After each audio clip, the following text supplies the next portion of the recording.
بسم الله. أعوذ بالله من الشيطان اللعين الرجيم. بسم الله الرحمن الرحيم. الحمد لله رب العالمين، وصلى الله على سيدنا محمد وأهل بيته الطيبين الطاهرين المعصومين المنتجبين بهم نتولى ومن أعدائهم نتبرأ إلى الله تعالى.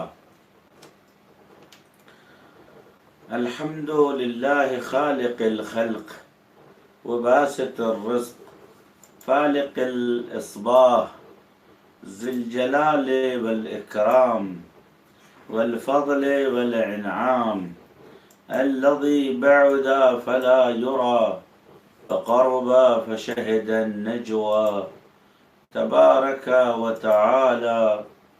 الحمد لله الذي ليس له منازع يعادله ولا شبيه يشاكله ولا ظهير يعاضده. قهر بعزته الأعزاء وتواضع لعظمته العظماء فبلغ بقدرته ما يشاء. الحمد لله الذي يجيبني حين أناديه ويستر علي كل عورة وأنا أعصيه ويعظم النعمة علي فلا أجاضيه. پروردگار عالم کی رحمانیت اور اس کی شرافت اور اس کے حلم و کرم کو امام علیہ الصلوۃ والسلام بیان کرتے ہوئے اس صفت کی طرف اشارہ فرما رہے ہیں جس کا تعلق جو اصل ہے صفات جود و کرم کے لیے، حلم کے لیے. اس صفت کی اصل یہ ہے کہ وہ خالق الخلق ہے. خالق نہیں ہے، خالق الخلق ہے، یعنی خلقت کا پیدا کرنے والا ہے. خالق الخلق ہے یعنی اصل خلقت کا ایجاد کرنے والا ہے.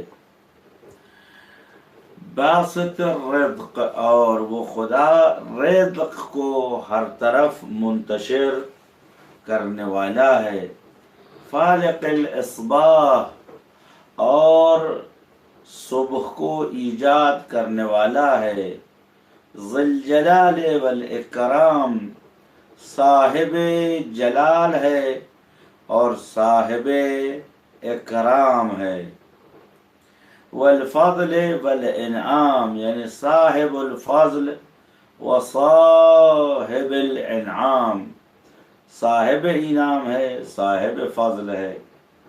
وہ خدا کہ الذی بعد فلا یرا، وہ خدا جو جسم و جسمانیات سے عاری ہے اور اتنا عظیم ہے کہ ہماری پکڑ سے، ہماری گرفت سے یا مادیت سے دور ہے، باہر ہے کہ قابل رویت نہیں ہے، اور اتنا نزدیک ہے کہ وہ ہمارے مناجات کو یا ہمارے اندر کی آواز کو یا ہماری وہ گفتگو کہ جو زیر لب ہوتی ہے اس کا مشاہدہ کرتا ہے. تبارک و تعالی، اس دوری میں اور اس قرب میں خدا بابرکت ہے اور متعالی ہے. انشاءاللہ توضیح کے اندر عرض کروں گا کیا مراد ہے. الحمد للہ الذی لیس له منازع یعادلہ، اس خدا کی تعریف کہ اس کی حکومت میں، اس کے ملک میں کوئی ایسا مخالف نہیں ہے. منازع اس کو کہتے جو نزاع کرتا ہے، یعنی آپ کے قدم کو اکھاڑتا ہے ایک جگہ سے خود وہاں آنے کے لیے.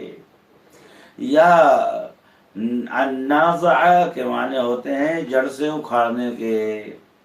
تو یہاں کے اوپر لیس لہ منازعون، یعنی کوئی ایسی موجود نہیں ہے جو اس ملک خداوند عالم میں منازع ہو، یعنی خداوند عالم کا مخالف ہو اور خدا کو اس کی جگہ سے ہٹا کے خود اس کی جگہ آنا چاہتا ہو، کہ یعادلہ، کہ اس کا مقابل ہو۔ یعنی کوئی بھی ایسی شے نہیں تصور کی جا سکتی ہے کہ جو اوامر الہی کو ٹال دے یا اوامر الہی کو پورا نہ ہونے دے، کہ کہیں کہ صاحب فلاں آدمی یہاں کے اوپر خدا سے نزاع کر رہا ہے، یعنی دو آپس میں اختلاف ہو رہا ہے، آپس میں جھگڑا ہو رہا ہے، یا یہ کہا جائے کہ دونوں کے اندر جو ہے کشمکش چل رہی ہے، تو تاکہ آپ کہیں کہ بھائی دونوں میں کوئی بھی ایسی موجود نہیں ہے جو ملک خدا کے اندر خداوند عالم کے اوامر اور خداوند عالم کے استحقاق کے اندر تنازع کرے، اختلاف کرے یا کشمکش ایجاد کرے، تنافس ایجاد کرے، کہ یعادلہ، کہ آپ کہیں کہ فلاں آدمی یا فلاں شے اس کے مقابلے میں ہے۔ ولا شبیہ یشاکلہ، اور خداوند عالم کی کوئی شبیہ بھی نہیں ہے۔ شباہت کا تعلق دو مثلان سے ہے، یعنی دو چیزیں کہ جو آپس میں ایک جیسی ہیں، گرچہ دو الگ ہیں، لیکن از نظر مثل، از نظر اعضاء و جوارح یا از نظر وجودی، دونوں کے اندر یکسانیت پائی جاتی ہو۔ پس شباہت کا مطلب یہ ہوا کہ یا تو یہ ہو کہ خلق خدا مخلوق جیسا ہو گیا، یہ بھی محال ہے، یا یہ کہا جائے مخلوق خدا جیسی ہو گئی، یہ بھی محال ہے۔ اس لیے کہ جو مخلوق ہے وہ خالق کی جگہ نہیں لے سکتی، جو خالق ہے وہ مخلوق نہیں ہو سکتا، اس لیے کہ مخلوق ہونے میں ذلت ہے، ضعف ہے، اور اگر خدا اپنے بندوں جیسا ہو جائے، مخلوق جیسا ہو جائے، تو پھر وہ خدا نہیں رہتا۔ لہذا کوئی شے خدا کے مثل نہیں کہ آپ کہیں کہ وہ خدا اور اس کے درمیان مشاکلت پائی جاتی ہے، ہم شکلی پائی جاتی ہے، یا دونوں سیم سیم ہے، کوئی ایسی شے نہیں ہے جو خدا کی اس سے مماثلت پائی جائے۔ ولا ظہیر یعاضد، کوئی ایسا ظہیر، یعنی ظہیر ظہر کے معنی ہوتے ہیں پیٹھ کے، ظہیر یعنی جو آپ کی پیٹھ بن جائے، یعنی الذی یظاہرک بظہرہ، یعنی جو اپنی پشت سے آپ کا دفاع کرے۔ ہوتا کیا تھا پرانے زمانے میں، آج بھی جب دو آدمی دشمنوں کے درمیان پھنس جاتے ہیں تو دونوں کیا کرتے ہیں، اپنی پشت کو ایک دوسرے سے ملا لیتے ہیں اور دونوں دشمن سے مقابلہ کرتے ہیں، لہذا پشت سے زخمی ہونے کا امکان ختم ہو جاتا ہے۔ دو بہادر یا دو جنگجو ایک دوسرے کے ساتھ کیا کرتے ہیں، ایک دوسرے کی پیٹھ سے پیٹھ لگا لیتے ہیں، اس کے بعد دونوں دشمن سے مقابلہ کرتے ہیں تاکہ پیچھے سے کوئی وار کاری نہ ہو۔ اسے کہتے ہیں معاضدہ یا مظاہرہ، یا کبھی کبھی کندھے سے کندھا ملا کے چلتے ہیں تو اس کو کہتے ہیں معاضدہ، یعنی عضد کو کندھے کو کندھے سے ملا کے چلا۔ کبھی کبھی ہاتھ کو ہاتھ سے ملاتے ہیں، اس کو کہتے ہیں مساعدہ۔ کبھی پشت کو پشت سے ملاتے ہیں، اسے کہتے ہیں مظاہرہ۔ وہ جو آپ کی پشت پناہی کرے، یعنی آپ کے پیچھے رہے اور آپ کو سیکورٹی دے، آپ کو مدد کرے، آپ کے لیے آسانیاں فراہم کرے، اسے ظہیر کہتے ہیں۔ کوئی بھی موجود خداوند عالم کی پشت پناہی نہیں کر سکتی کہ صاحب ہم پیچھے سے تیری حفاظت کریں گے، یا معاذ اللہ خدا۔ بس اس مظاہرہ کا مطلب کیا ہے؟ مدد۔ اس مظاہرہ کا مطلب کیا ہے؟ کوآپریٹنگ، یعنی کوئی خداوند عالم کی مدد کرے یا خداوند عالم کو کے امور میں جہاں معاذ اللہ خدا ناتوان ہے وہاں خدا کی مدد کرے، یہ محال ہے۔ لہذا خداوند عالم کا کوئی ظہیر بھی نہیں ہے۔ ولا ظہیر یعاضد قہر بعزتہ الاعضاء، اور قہرہ یعنی غلبہ، یعنی وہ غالب ہے تمام اعزاء کے اوپر، یعنی تمام مضبوط عزت دار عزیز کو عزیز کیوں کہتے ہیں؟ اس لیے کہ اس سے نزدیک ہونا مشکل ہوتا ہے، یا اس لیے عزیز قلعے، کسی قلعے کو عزیز کہتے ہیں، حصن عزیز، یعنی ایسا قلعہ کہ جس کے اندر دشمن نقب نہ لگا سکے، یعنی اندر سے خالی نہ ہو، یعنی محتاج نہ ہو۔ بس عزیز اسے کہتے ہیں کہ جو کسی کے سامنے سر نیاز خم نہ کرتا ہو، دست سوال نہ پھیلاتا ہو، دوسروں سے بے نیاز ہو، دوسروں کی مدد اور کمک سے وہ بے نیاز ہو، ٹھوس ہو، صمد ہو، غنی حمید ہو۔ فرمایا خداوند عالم تمام اعزاء کے اوپر غلبہ حاصل کرتا ہے، کاہے کے ذریعے سے؟ بعزت ہی، یعنی بغنائہ، بے علم ہی، بے استغنائہ۔ خداوند عالم چونکہ تمام اشیاء کو ان کی ضروریات فراہم کرتا ہے، اگر وہ کنی امور میں بعض مخلوق دوسروں کے محتاج نہیں ہوتے ہیں تو یہ عنایت پروردگار کی وجہ سے، جیسا کہ اہل بیت علیہ الصلوۃ والسلام نے سورہ مبارک دہر میں ان فقراء اور مساکین اور اسیر کو غذا دیتے ہوئے ان کے حدیث نفس یہ تھی کہ لا نری انما نطعمکم لوجہ اللہ لا نرید منکم جزاء ولا شکورا، ہم جو تم کو غذا کھلا، ایسا نہیں ہے کہ ہم محتاج نہیں، ہم بھی کسی کے محتاج ہیں، ہم بھی کسی سے لیتے ہیں، لیکن تمہارے مقابلے میں عزیز ہیں۔ لا نرید منکم جزاء ولا شکورا انما نطعمکم لوجہ اللہ، ہم اللہ کے لیے کھلا رہے ہیں۔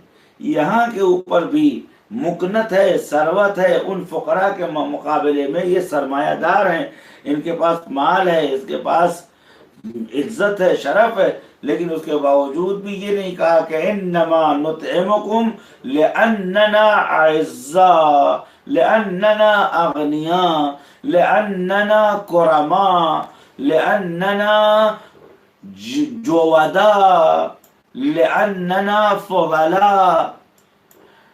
ایسی کوئی لفظ معصومین نے استعمال نہیں کی کہ ہم اس لیے کھلاتے ہیں کہ صاحب ہماری عادت ہے، ہم اس لیے کھلاتے ہیں کہ صاحب ہم کریم ہیں، ہم اس لیے رزق دے رہے ہیں کہ صاحب ہم صاحب فضل ہیں، ہم اس لیے رزق دے رہے ہیں کہ اللہ نے ہم کو دیا ہوا ہے، ایسا کچھ نہیں۔ امام یا معصومین علیہ الصلوۃ والسلام کی جو حدیث نفس تھی، فقراء سے نہیں کہا انہوں نے، حدیث نفس تھی وہ یہ تھی کہ انما نطعمکم لوجہ اللہ۔ اگر انہوں نے تشکر بھی کیا ہو تو اس کے جواب میں کہا ہو معصومین نے کہ انما ہمارا شکریہ ادا نہ کرو، انما نطعمکم لوجہ اللہ، ہم پروردگار کے لیے، ہمیں شکریہ کے محتاج نہیں ہیں۔ یہاں کے اوپر پروردگار عالم تمام عزیزوں کے اوپر غلبہ رکھتا ہے، حکومت رکھتا ہے، کیوں؟ بعزت ہی، اپنی بے نیازی کی وجہ سے۔ وَتَوَاضَعَ لِعَظَمَتِهِ الْعُظَمَاء، تواضع یعنی خضع یعنی انکسروا، پس تواضع کے معنی خود کو چھوٹا کرنا، تواضع کے معنی خود کو گرا دینا، تواضع کے مطلب ہے انکسار پیش کرنا۔ تواضع لعظمتہ یعنی اس کی عظمت کے سامنے، اس کی بزرگواری کے سامنے تمام عظیموں نے یعنی بڑوں نے تواضع کی ہے۔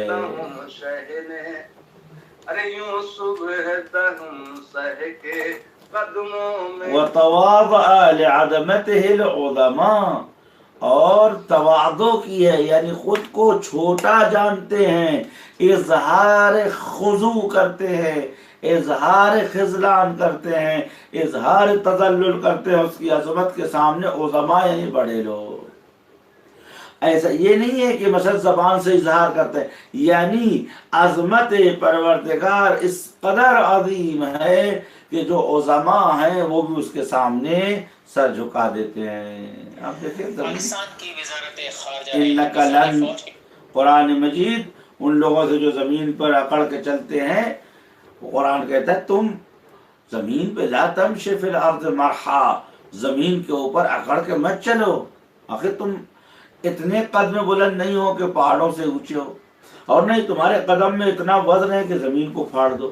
یعنی تم اپنے کو دیکھو، ایک ڈائیگرام بناؤ، اپنا ایک قیافہ بناؤ، اور پہاڑوں کو دیکھو، درختوں کو دیکھو، وہ کہاں تم کہاں، ان کے سامنے تم چھوٹے بونے نظر آتے ہو، اس کے بعد تم زمین پہ اکڑ کے چلتے ہو۔ تواضع لعظمتہ العظماء فبلغ بقدرتہ ما یشاء، اپنی قدرت سے جہاں چاہا وہاں پہنچا۔ یہاں پر بلوغ اس معنی میں نہیں ہے کہ آپ کہیں کہ صاحب خدا بندے، بلوغ کا مطلب پہنچنا۔ مثال کے طور پر جب انسان 15 سال کا ہو جاتا ہے، یعنی اس کی زندگی اور اس کی عمر 15ویں پڑاؤ میں پہنچتی ہے، تو کہتے ہیں بالغ ہو گیا۔ تو کیا خداوند عالم اپنی قدرت سے جہاں پہنچتا ہے، یعنی اس پہنچ سے پہلے، اس رسائی سے پہلے اس کے پاس وہ چیزیں نہیں ہیں؟ یہ ہم جیسے لوگوں کے لیے یہاں پہ بلغا بقدرتہ ما یشاء، یعنی فعل بقدرتہ ما یشاء، جو چاہا وہ کیا، یا حصل له ما شاء، جو چاہا اس نے کیا، جیسا چاہا اس نے انجام دیا۔ اس لیے کہ یفعل ما یشاء، یہ قرآن کی آیت کا مفہوماً اس دعا میں معصوم علیہ السلام نے یفعل ما یشاء کا ترجمہ کیا ہے، یا اس کی توضیح بیان کی ہے، یا وہ قرآن کی یہ شرح ہے۔ یفعل ما یشاء یعنی بلغ بقدرتہ ما یشاء، یعنی اپنی قدرت اور اپنی توانائی و قادر ہونے کی بنیاد پر جو چاہا وہ کیا، جیسا چاہا ویسا انجام دیا۔ الحمدللہ الذی یجیبنی حین انادی، اس خدا کی تعریف کہ یجیبنی، وہ جواب دیتا رہتا ہے، حین انادی یعنی جب بھی میں اسے ندا دیتا ہوں، یعنی پکارتا ہوں، وہ میرے پکارنے پر جواب دیتا ہے۔ اصلاً آپ نے دیکھا ہوگا کہ پرانے زمانے میں دیہات وغیرہ میں، گاؤں وغیرہ میں، بطور مثال جیسے کوئی بچہ یا کوئی جوان کبھی اندھیرے میں، تاریکی میں ڈرتا تھا، تو وہ جس گھر کے قریب پہنچتا تھا اس گھر کے فرد کو آواز دیتا تھا کہ فلانے، وہ کہتا ہاں، تو اس کی ڈر ختم ہو جاتی تھی۔ تو کبھی وحشت کے اندر آپ کہیں اس کا کیا فائدہ ہے خدا کے جواب دینے کا؟ انسان جب مصیبتوں میں گرفتار ہوتا ہے، یا وحشت میں گرفتار ہوتا ہے، یا پریشانیوں میں گرفتار ہوتا ہے، وہ کہتے ہیں یا رب، تو ہمیں یقین دلایا جا رہا ہے کہ وہ جواب بھی دیتا ہے۔ جب ہم کہتے ہیں یا رب، وہ کہتے ہیں یا عبد، اے میرے خدا، تو ادھر سے یا عبد، اے میرے بندے۔ لہذا یجیبنی، وہ جواب دیتا ہے۔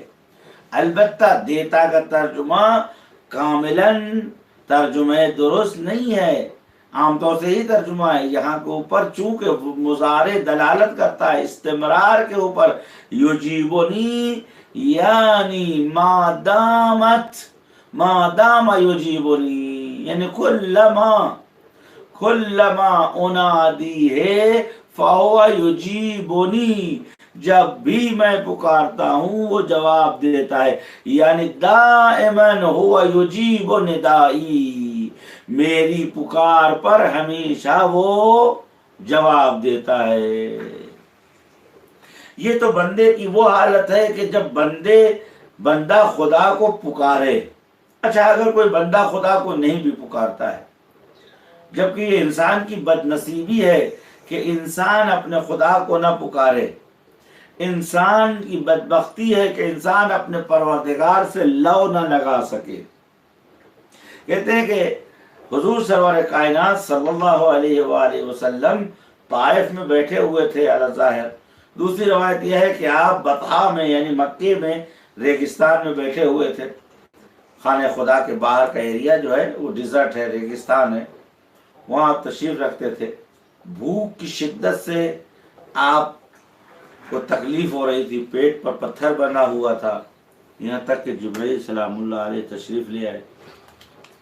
فرمایا یا رسول اللہ، اگر آپ کہیں، پروردگار عالم نے آپ کو یہ پیغام دیا، اگر آپ کہیں کہ یہ تمام ریگستان اور اس کے اندر چھوٹے بڑے پتھر، ٹیلے، ذرات، یہ سب کے سب سونے کے ہو جائیں اور وہ سنگ ریزے جواہرات میں تبدیل ہو جائے، وہ آپ کی ملکیت ہو، تو خدا بند عالم کہتا ہے کہیے تو میں یہ کر دوں، کہیے تو میں یہ کر دوں.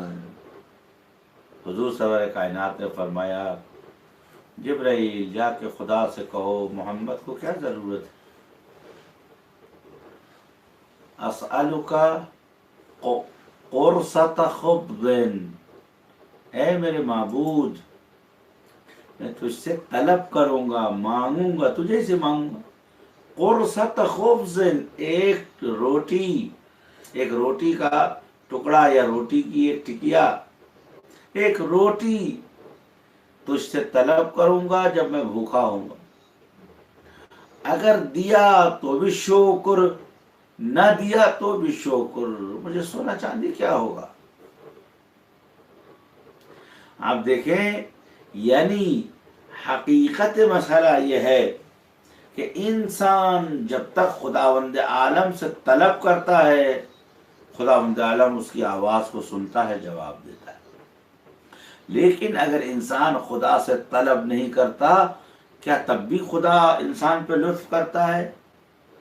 معصوم علیہ السلام، امام علیہ السلام یہاں صفت ستاریت پروردگار کی طرف اشارہ فرماتے ہیں یستر علی کل عورت، خدا مجھ پر پوشیدہ کرتا ہے، یعنی میرے لیے چھپاتا ہے کل عورت، ہر عورت. عربی میں عورت کے معنی وہ چیز ہے کہ جس کو چھپایا جائے. لہذا اعتبار کے معنی ہوتا ہے کوئی چیز، یا اعتیار کے معنی ہوتا ہے کوئی چیز کسی چیز کے اوپر طاری ہو، اس کو چھا جائے یا اس کو ڈھانپ لے. بس عورہ کے معنی ہوتے ہیں عورتن، یعنی وہ شے کہ جس کو چھپایا جائے. اچھا، اسی لیے اردو زبان میں خواتین کو عورت کہتے ہیں، چونکہ خواتین کو ہماری تہذیب میں پردے کے علاوہ نہیں پہچانتے. وہ خاتون کہ جو پردہ نہیں کرتی وہ مؤنث ہے، عورت نہیں ہے. بعرض معذرت، وہ خاتون جو پردہ نہیں کرتی وہ مؤنث ہے، وہ مؤنث ہے، یعنی جن سے مخالف ہے، نر اور مادہ ہے، وہ مؤنث ہے، وہ عورت نہیں ہے. عورت، اردو زبان نے عورت کو ایک مقام دیا ہے خاتون کو کہ اچھا، لہذا اردو میں عورت کے معنی ہوتے ہیں وہ چیز جس کو چھپایا جائے. بس اردو زبان میں ہماری تہذیب میں جو تہذیب اسلامی ہے، تہذیب اہل بیت متخذ ہے، اس میں عورت کو عورت اس لیے کہتے ہیں خاتون کو کیونکہ وہ باحجاب ہوتی ہے. بس اصلاً ہماری تہذیب میں غیر محجبہ موجودات کو جن کا حجاب نہیں ہوتا ہے وہ مؤنث ہیں، وہ جو ہے مادہ ہیں، وہ عورت نہیں ہے. عورت وہ ہے کہ جو حجاب کے اندر چھپی ہوئی ہو. اب میں مردد ہوں کہ یہ حدیث ہے یا نقل معنی ہے. مرحوم علامہ حلی نے تبصرۃ المتعلمین میں خاتون کے سلسلے میں المرأۃ عورت، خاتون عورت ہے، یعنی جس طریقے سے انسان چھپانے کی چیزوں کو چھپاتا، ویسے خاتون کا پورا وجود جو ہے وہ پوشیدہ کرنے کے قابل ہے۔ وہ اس لیے نہیں کہ ڈر ہے، اس لیے نہیں کہ معاذ اللہ اس پہ بھروسہ و اطمینان نہیں ہے، وہ اس لیے ہے کہ حضور سرور کائنات حضرت محمد مصطفیٰ صلی اللہ علیہ وآلہ وسلم ارشاد فرماتے المرأۃ ریحانۃ لیست ہی قہرمانۃ، عورت ریحانہ ہے، ایک خوشبودار پھول ہے۔ عورت کی مثال خوشبو کی ہے کہ جس کو اگر آپ منتشر کریں گے تو وہ فضا میں فنا ہو جائے گی، اگر اس کو محفوظ کریں گے تو اس کے وجود سے بہت سے لوگ فائدہ اٹھائیں گے۔ عورت خوشبودار پھول ہے، اس کی حفاظت کرنی چاہیے، اس کے اوپر ہر کس و ناکس کی نگاہ نہیں پڑنی چاہیے۔ اس کے بعد سب لیست ہے یا قہرمانہ، عورت کوئی پہلوان نہیں ہے، ہیرو نہیں ہے کہ آپ میدان میں لے آئیں اسے، لوگ اسے پہچانے اور لوگ اس کے لیے تالیاں بجائیں، یہ عورت کا استحصال ہے۔ خدا رحمت کرے مرحوم رئیس الواعظین سید کرار حسین، خدا ان کی قبر مطہر پر رحمت نازل فرمائے اور ان کو محشور کرے ان کے اجداد طاہرین کے ساتھ۔ وہ فرمایا کرتے تھے کہ عورت کل بھی مظلوم تھی اور آج بھی مظلوم ہے، لیکن آج اور کل میں فرق اتنا ہے کہ کل کی عورت کو یہ معلوم تھا کہ میں مظلوم ہوں، مجھ پہ ظلم ہو رہا، مجھے ستی کے لیے مجبور کیا جا رہا ہے، یا معاذ اللہ مجھے عصمت فروشی کے لیے مجبور کیا جا رہا ہے، یا بازاروں میں مجھے فروخت کیا جا رہا ہے۔ کل کی عورت کو اس بات کا درد تھا، دکھ تھا، لیکن آج کی عورت کا المیہ یہ ہے کہ مظلوم بھی ہے، غافل بھی ہے۔ یہ جملہ میرا ہے کہ مظلوم بھی ہے، مغفول بھی ہے، یعنی عورت کو احساس ہی نہیں ہوتا کہ وہ مظلوم واقع ہو رہی ہے۔ وہ کیسے؟ خاتون جس کا کام یہ تھا کہ گھر کے اندر رہے اور چار دیواری کے اندر سرداری کرے، آقائی کرے، سیادت کرے، مثل گل خوشبو اپنی شمیم طیبہ اور طاہرہ اور نکہت پاک سے اپنے پورے خاندان کو منور کرے، کسی کی بیوی ہے اس کے لیے سکون اور عزت فراہم کرے، کسی کی بہن ہے اس کے لیے حمایت اور رافت کی خوشبو لے آتی ہے، کسی کی ماں ہے اس کے لیے عطوفت و رحمانیت پروردگار کی خوشبو ارمغان و تحفے میں لے آتی ہے، تو کسی کی بیٹی ہے اس کے لیے قداست و شرافت لے کے آتی ہے، کسی خاندان کی بہو ہے اس کے لیے ذریت پاک، ادب پاک، انسان سازی کا کارخانہ، انسانیت کی تربیت کا پہلا مدرسہ یہ ریحان ہے، یہ خوشبودار مقدس پھول ہے۔ امام علیہ السلام فرماتے ہیں کہ جب انسان خدا سے طلب نہیں کرتا پھر کیا کرتا ہے خدا؟ اس وقت خداوند عالم کی ستاریت، صفت ستاریت پروردگار کا جلوہ نظر آتا ہے۔ کیا کرتا ہے؟ یستر علیہ، یعنی ہمیشہ پنہان کرتا ہے، چھپاتا ہے میری ان تمام چیزوں کو کہ جو پوشیدہ رہنی چاہیے۔ اب دیکھیں عام طور سے عربی میں عورات کے معنی عیوب کے ہیں، وَمِنْ رَوْعَتِي وَاسْتُرْ عَوْرَتِي، پالنے والے میرے عیوب اور میری خامیوں کو، میرے نقص کو چھپائے، یا میری عزت و آبرو کہ بڑی جلدی اس میں خامی ایجاد ہو جاتی ہے۔ خدا ستار ہے، یعنی ہمیشہ میرے عیوب اور میری پنہان اور چھپی ہوئی شے کو وہ مخفی رکھتا ہے۔ آپ دیکھیں خدا بند عالم نہ جانے کتنے گناہ ہم کرتے ہیں، اگر زمین و آسمان کو معلوم ہو جائے تو زمین ہم کو اپنے اندر نگل لے، آسمان ہم کو جھپٹ کے اٹھا لے جائے، سمندر کے سامنے اگر کھڑے ہو جائے سمندر ہمیں ڈبو لے، بادل ہمیں اپنے دامن میں سمیٹ لے، لیکن ایسا کچھ نہیں ہوتا ہے۔ کیوں؟ اس لیے کہ او خطأ تسترہ، پالنے والے میری نہ جانے کتنی خطائیں ہیں تو چھپاتا ہے، خالی چھپاتا ہی نہیں ہے، کم من ثناء جمیل لست اہلا لہ نشرتا، میرے خدا نہ جانے کتنی خوبیاں جو میرے اندر پائی ہی نہیں جاتی لیکن تو نے مشہور کیا ہے لوگوں کے درمیان۔ عالم مجھ جیسے کم علم لوگوں کو علم مفید عنایت فرمائے، لیکن اللہ تعالیٰ نے مشہور کر رکھا۔ میں صحیح مثال دے رہا ہوں، یہ جائز شکر ہے۔ ہم میں سے ایسے لوگ ہیں عزت کے ساتھ شرافت کے، وَيَسْتُرُ عَلَيَّ، اگر اسی چیز کا انسان شکریہ ادا کرے، خدا شاہد ہے اگر ہمارے چہرے اسکرین ہوتے اور روزانہ صبح خداوند عالم اس کو پلے کر دیتا یا اسکرین شاٹ لے کر ہمارے چہرے پر لکھ دیتا کہ صبح اٹھ کے یہ کہا، یہ کیا، یہ بولے، یہاں گئے، تو بتائیے ہم آپ ایک دوسرے کو منہ دکھانے کے قابل ہوتے؟ نہیں۔ یہ رحمانیت پروردگار عالم ہے کہ اتنے عیوب کرنے کے بعد کبھی کبھی انسان اش کرتا ہے کہ انسان ابھی گناہ کر کے آتا ہے اور محافل صلحہ میں بیٹھتا ہے۔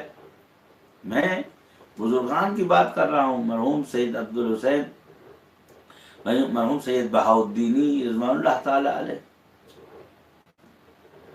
ایک دن ستاریت خدا کا ذکر کرتے کرتے ان کی آنکھوں سے آنسو جاری ہوا، انہوں نے فرمایا من مرتکب یہ خطائی شدہ وہ آمدم کنار استادم که صاحب چشم برزخی بوده، صاحب دل بوده.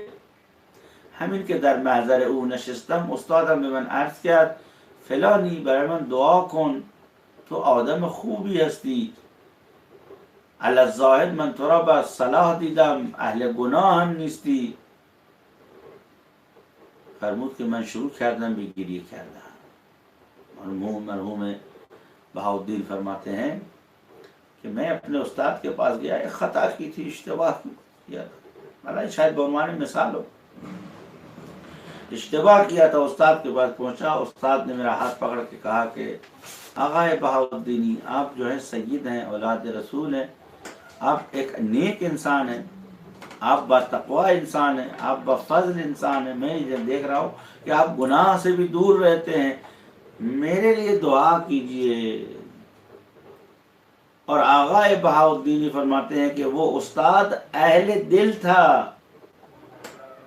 اور وہ چشم برزخی کا مالک تھا، اس کی آنکھیں اسی عالم میں انسان کی صورت مسلی یعنی انسان کی برزخی صورت کو دیکھنے لگتی تھی، کہتے تھے بہت زیادہ واضحات میں تھا، لیکن کہتے میں وہاں سے اٹھنے کے بعد میں پرور 2 رکعت نماز پڑھی، سجدے میں سر رکھ کے بہت دیر تک میں رویا کہ وَيَسْتُرُ عَلَيَّ كُلَّ عَوْرَةٍ وَأَنَا عَصِي، میں خطا کار ہوں، اس کے بعد میری گناہوں کو، میرے عیوب کو چھپاتا ہے۔ ایسا خدا کہاں ملے گا کہ جو رحم تو کرتا ہی کرتا ہے، خطاؤں کو معاف کرتا ہی کرتا ہے، ہم خطا کر کے آتے ہیں، اس خطا کو چھپاتا ہی چھپاتا ہے۔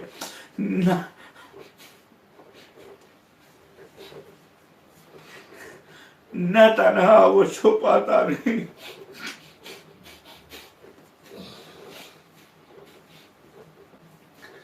نہ تنہا وہ عیوب کو چھپاتا ہے، خوبیوں کو بھی نشر کرتا ہے۔ وَيَسْتُرُ عَلَيَّ كُلَّ عَوْرَةٍ وَأَنَا عَصِيهِ، مجھ پر چھپاتا ہے، پنہان کرتا ہے لوگوں سے میرے عیوب کو، میری گناہوں کو، میری کمیوں کو، وَأَنَا عَصِيهِ۔ اب روایات میں آیا ہے کہ خدا ستار ہے، اس سے کیا مطلب ہے؟ ستار کا مطلب یہ ہے کہ انہو ینشر الجمیل. ستر ایک وقت یہ ہوتا ہے ہم جیسے عاجز لوگوں کی ستاریت یہ ہے کہ خیریت یہ ہے کہ صاحب ہم نے آپ کو بے عزت نہیں کیا، آپ خیر منائیے کہ ہم نے آپ کی برائی نہیں کی، آپ خیر منائیے کہ ہم نے آپ کا پول نہیں کھولا. اعاذنا اللہ من شرور انفسنا. خدا رحمت کرے مرحوم آیت اللہ العظمی سید عباس کاشانی رضوان اللہ تعالی علیہ حقیر نے اس بزرگ کو بھی درک کیا ہے اور ان کے محضر سے کسب فیض کیا. مرحوم سید عباس کاشانی رضوان اللہ تعالی علیہ حرم حضرت معصومہ میں ہمیشہ بعد از مغرب تقریباً 10 سے 11 بجے رات تک ہوتے تھے.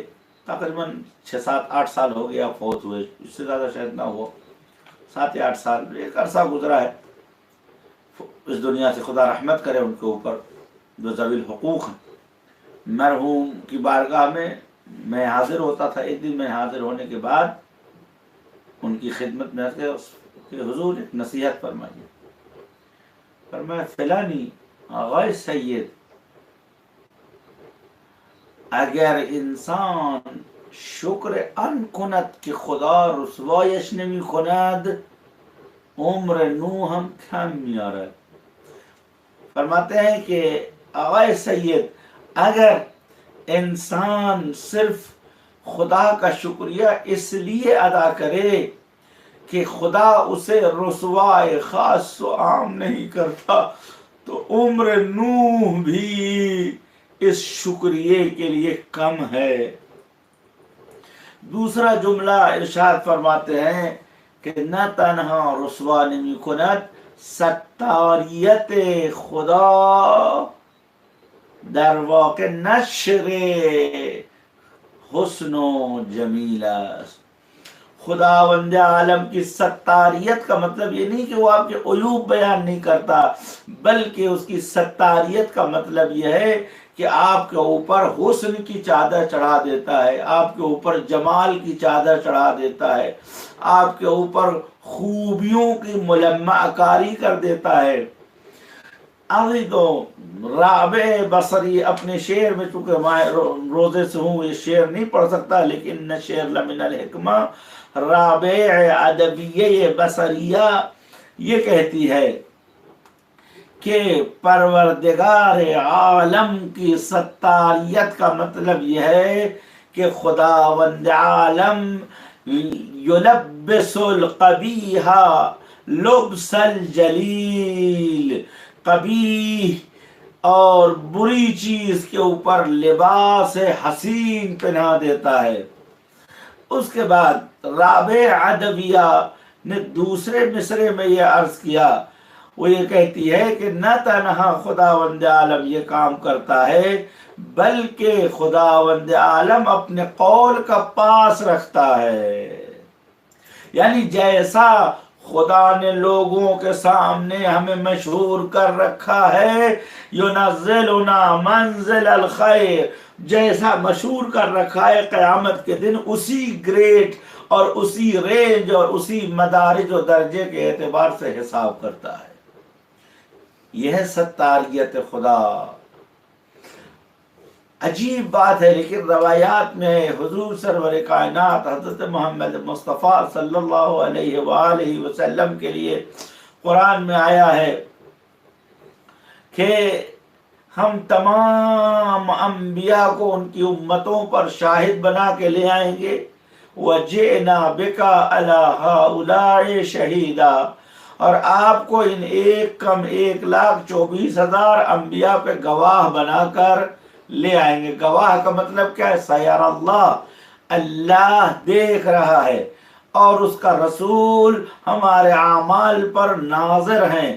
اللہ نے اپنے رسول کو علم النظارہ دیا ہے، علم الحضارہ دیا ہے، علم الشہود دیا ہے، علم الحضور دیا ہے.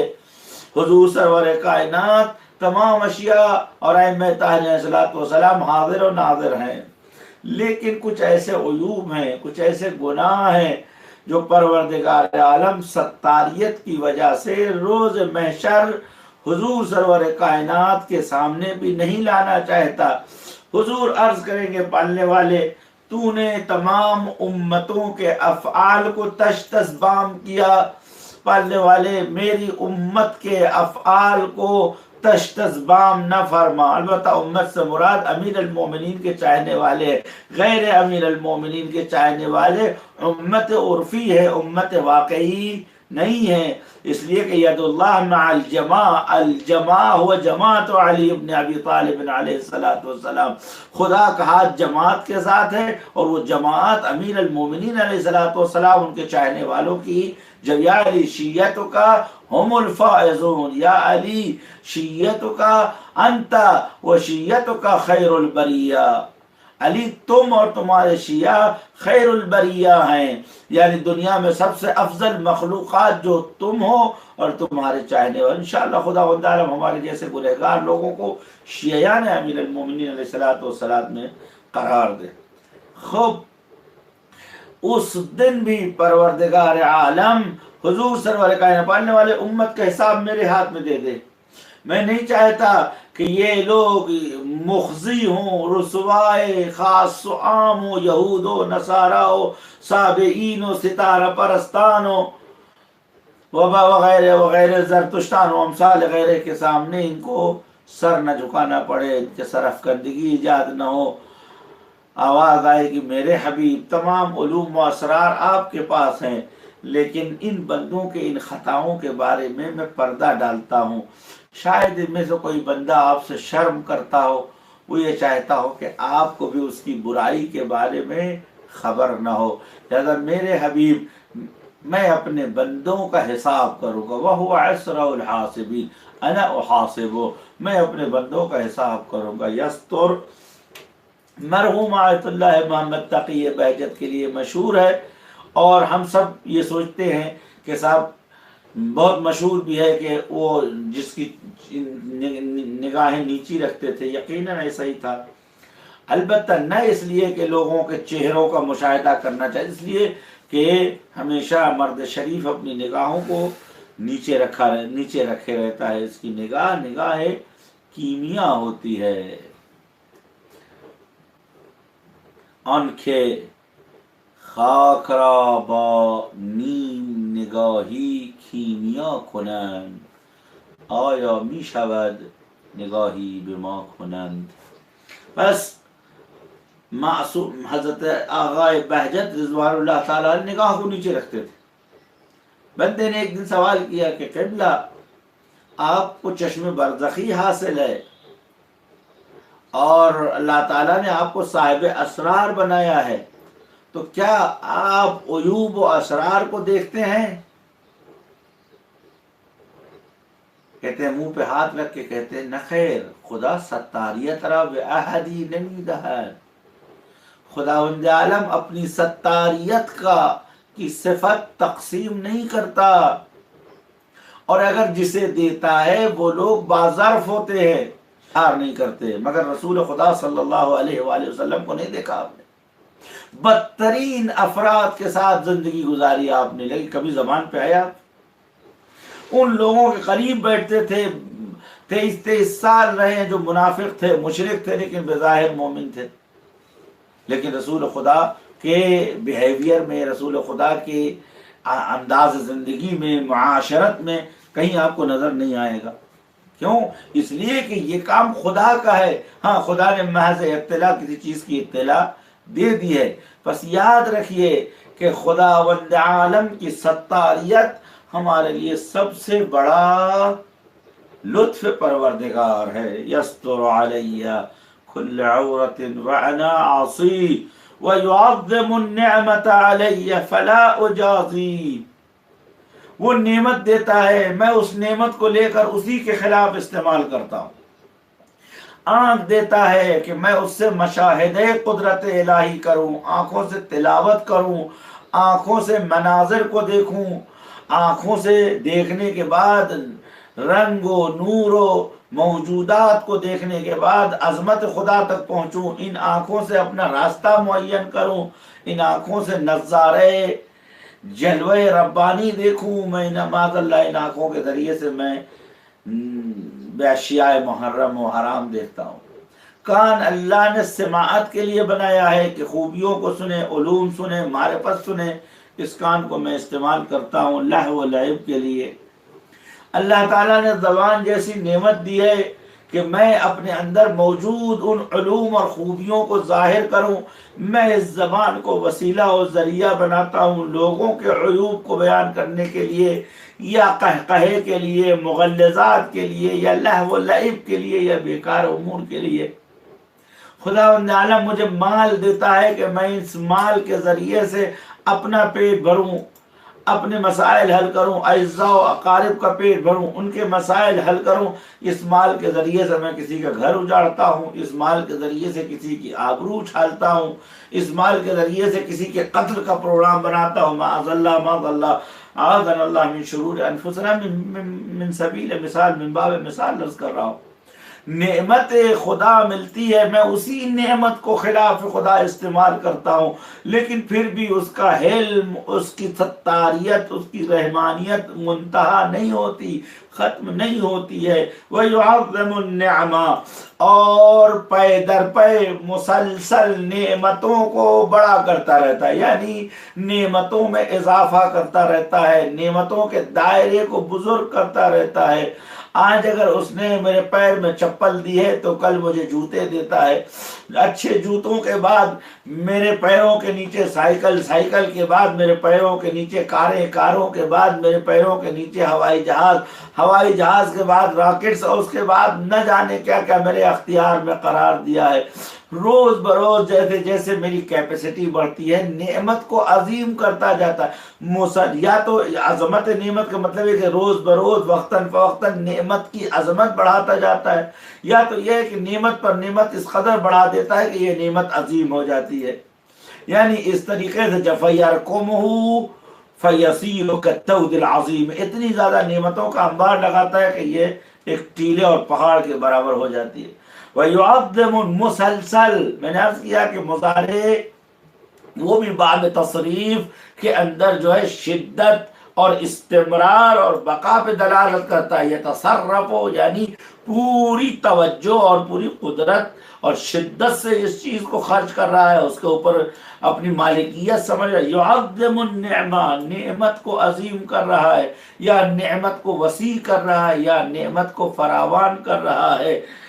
علیہ میں فلا اجازی، میں ان نعمتوں کا کبھی جواب نہیں دیتا۔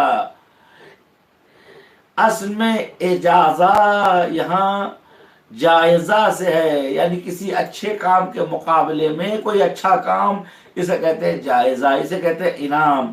ہم خدا کا انعام کیا دیں گے؟ حتماً خدا ہمارے ساتھ نعمت نہیں دیتا کہ ہم نعمت کے جواب میں نعمت دیں۔ ہماری کیا اوقات ہے؟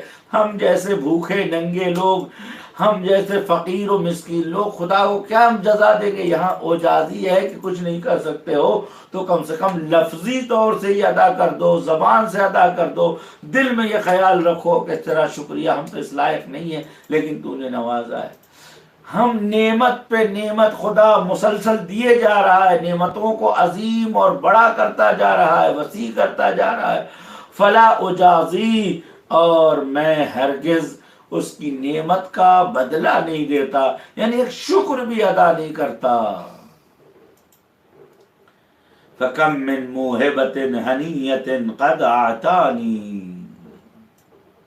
نہ جانے موہبت، اس موقعیت، اس چانس یا اس فرصت کو کہتے ہیں کہ جس کا آپ انتظار کرتے ہیں اور بغیر حق کے اور بغیر رائٹس کے آپ کو وہ چیز ملتی ہے، اور اگر ارادے الہی نہ ہو تو وہ نہ ملے، اور وہ اگر آپ کے پاس ہے تو آپ کے سارے بگڑے کام بن جاتے، اسے موہبت کہتے ہیں۔ پس موہبت اس شے کو کہتے ہیں، اس نعمت کو کہتے ہیں، اس شے کو، اس توفیق کو کہتے ہیں جو پروردگار عالم بغیر کسی رائٹ اور حقوق کے دیتا ہے، بغیر طلب کیے ہوئے دیتا ہے۔ اور ایسی چیز کو موہبت کہتے ہیں جس کے آنے سے آپ کے تمام امور بہتر ہو جائیں۔ اس کے بعد موہبت کو حنو سے جو ہے صفت لائے ہیں، موہبتن حنیتن، یعنی ایسی موہبت کے جو حنی ہے یعنی خوشگوار ہے، ایسی نعمت، ایسی فرصت، ایسا موقع کہ جو ہنی ہے، انسان مستحق نہیں ہے، لیکن اس کے باوجود انسان کو ایک ایسی نعمت اللہ نے دی ہے، اس کی وجہ سے اس کے سارے کام بنتے چلے جا رہے ہیں۔ لیکن قد آتانی، نہ جانے گناہوں پہ گناہ کیے جا رہا ہوں، خدا اس کا بدلہ بھی نہیں دیتا، لیکن نعمتیں منقطع نہیں ہوتی۔ ایسی موقعیت اور شیرین فرصتیں، موقع اللہ نے فراہم کیے جو زندگی بھر خوشگوار ہوتے ہیں انسان کے لیے۔ قد آتانی، مجھے عطا کیا ہے، موہبت کے ساتھ لفظ عطا استعمال کیا، یعنی خاص نعمت۔ عطا کے معنی ہوتے ہیں بغیر منت کے، اور انسان کی عزت اور کرامت اور شرافت کو باقی رکھ کے دینے کا نام ہے عطا۔ ذالک عطاء، قرآن پروردگار عالم جنت میں کہتا ہے یہ جنت عطا ہے پروردگار کی، یعنی تمہارے عمل سے زیادہ ہے، تمہاری عزت کو برقرار رکھنے کے لیے ہے، اور میری عظمت اور میرے شرف کے برابر ہے۔ جب حضور سرور کائنات کو حضرت زہرا سلام اللہ علیہ دیا تو ان کو فرمایا انا اعطیناک الکوثر، ہم نے آپ کو عطا کیا الکوثر۔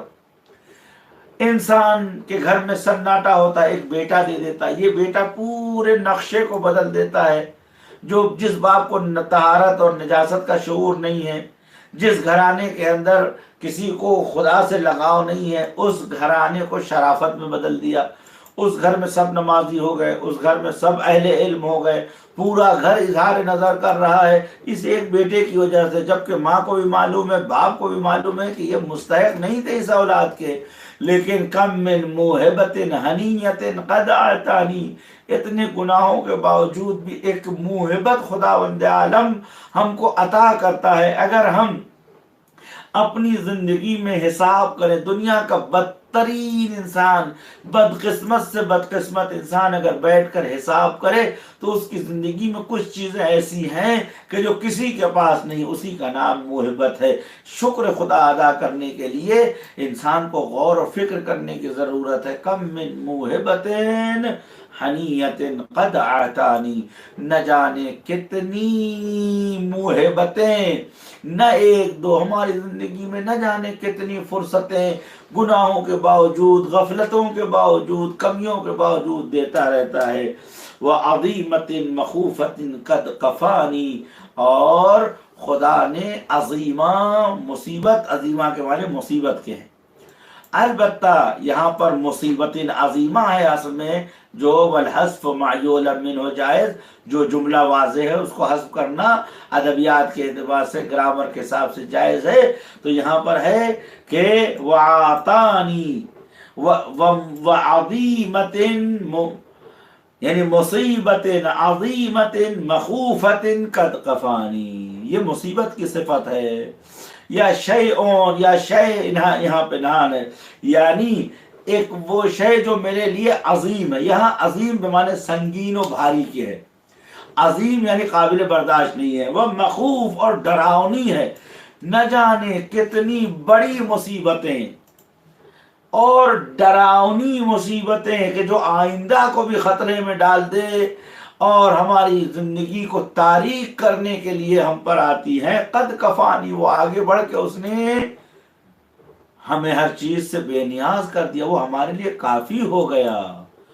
خوب آیا دوستو عزیزو، ایسے خدا کے سامنے ہمیں اپنے پروردگار کی ستاریت، بس ماہ مبارک رمضان روب اہتمام ہے، آؤ پروردگار کی بارگاہ میں ان اسماء و صفات الہی کو لے کے چلیں کہ پالنے والے تو ستار ہے، تو غفار ہے، نعمتوں پہ نعمتیں دیے جاتا ہے، خوبیوں پہ خوبیاں منتشر کیے جاتا ہے، جیسا منتشر کیا ویسا ہی قیامت کے دن مجھے محشور بھی کرے گا۔ خدا میں تیری کن کن نعمتوں کا شکریہ ادا کروں، میرے مالک، میرے خالق، میں تیری بارگاہ میں ہوں۔ ماہ مبارک رمضان ماہ توبہ ہے، ماہ استغفار ہے، ماہ رجوع ہے خداوند عالم کی طرف۔ آج بھی فرشتہ آسمان سے زمین پر رکا ہوا ہے کہ ممکن ہے کہ کوئی توبہ کرنے والا ہو، گرچہ شبہ قدر کے شامیانے اجاڑ دیے گئے ہیں، لیکن ماہ رحمت ابھی باقی ہے۔